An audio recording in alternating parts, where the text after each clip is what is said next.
Friend, তো চলো আবার চলে আসলাম ছোট্ট একটা রান্নাবান্না ভিডিও নিয়ে। ঘরোয়া রেসিপি আজকেরও বানাবো আলু পোস্ত। কড়াইটা বসিয়ে দিয়েছি, গরম হয়ে গেছে, এবার তেল দিয়ে দিচ্ছি। তো আজকে পেঁয়াজ দিয়ে বানাচ্ছি, তাই পেঁয়াজটা তেল গরম হয়ে গেছে, পেঁয়াজটা দিয়ে দিয়েছি। পেঁয়াজটা ভাজা ভাজা হবে, তারপরে আলুগুলো দেবো।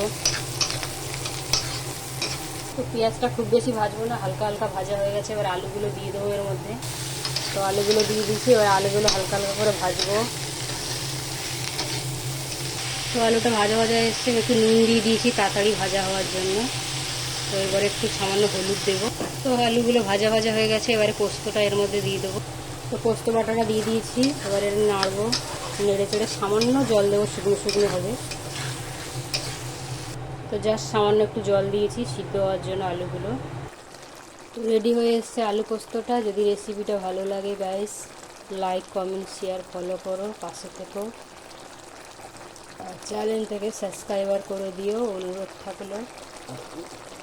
তো চলো সবাইকে টাটা।